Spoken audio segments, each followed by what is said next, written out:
This might be the best mead I ever made, and I'm going to show you how to make it yourself.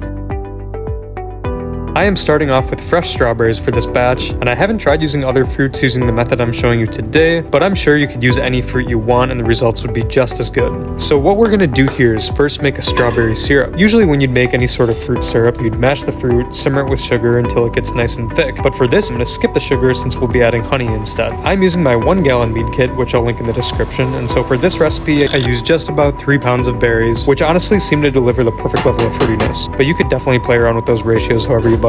So once I got this into this liquid mash, I poured it through a strainer so that I could separate the solids from the actual strawberry syrup. And by the way, don't throw away the solids because you could totally use them for a lot of other things like fruit leather or jam, and maybe I'll make a video showing how. If you make a full gallon of this syrup by itself, you could actually make strawberry wine, but because I'm combining it with honey, this will be considered a mead. Now in order for this to ferment, you'll need to add both yeast and yeast nutrient. The yeast I'm using is made for these sort of wines and meads, and the yeast nutrient is Fermaid-O, which just helps give the yeast vitamins and organic nitrogen so that you can have a strong fermentation. There are ways to support an even healthier fermentation, like by hydrating your yeast or step feeding your nutrients, but the way I'm showing still works fine and is simple for beginners. I also did decide to add some pectic enzyme, and I like to add this anytime I'm using fruits that are high in pectin. This is because pectins are responsible for that haziness in wine, and so the enzyme helps break it down so that the final product's nice and clear. Now, once you have all your initial ingredients mixed in, you're going to want to take an initial gravity reading with a hydrometer, and what this number tells you is the amount of sugar present in your liquid. This is used along with your final gravity reading to calculate the alcohol percentage later on. As you can see, my measurement was about 1.09. So now I'm putting on this lid which has an airlock that allows gas to escape during fermentation while protecting everything from the outside environment. Usually my meads will start fermenting the very next day, and you can actually see the bubbles being produced. Most batches will take anywhere from a week up to a month to fully ferment, and basically the yeast will continue fermenting until either all the sugar is consumed or until the alcohol content exceeds what the yeast can tolerate.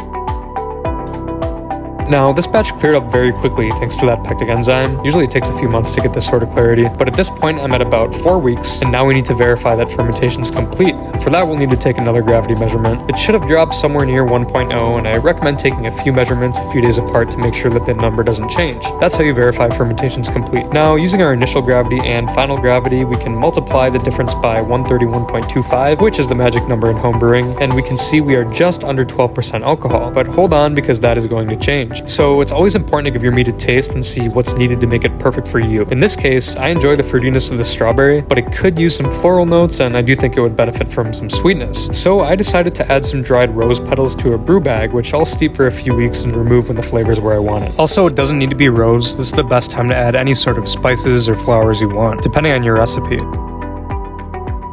Since I'm also going to be sweetening, we will need to stabilize, which basically is a way of preventing the yeast in here from fermenting any additional sugar we add. One thing to note is that I'm going to transfer this mead to a second vessel, just because if we mix in honey, we'd also be mixing up all that sediment that we waited for so long to settle, but by siphoning off that sediment, we'll hopefully retain a more clear final product. Now, the best way to stabilize mead is to add 1 crushed campden tablet, which I'm just throwing directly into the new vessel, give it 24 hours, add potassium sorbate, and wait another 24 hours before adding the honey. I've never had issues with this method, and if you're wondering why it works this way, I'll link some resources for you to check out. Now that we're stabilized, I am going to sweeten this with more wildflower honey. For 1 gallon batches, I typically start with 100 grams or so of honey, and then I'll give it a taste and add more as needed. Usually I don't add more than 300 grams if I sweeten it all, because I prefer my mead on the drier side. Now, since you're adding volume when sweetening the honey, you need to consider that volume, since your ABV is actually being slightly reduced. Mine went down to 11.5%. Sometimes adding honey can also make your mead cloudy again, so you'll have to continue aging for another few weeks until it's clear enough before you bottle. Most people will age for a few months at this point anyways, so it's usually not an issue. And you'd really be surprised how flavors can develop with age.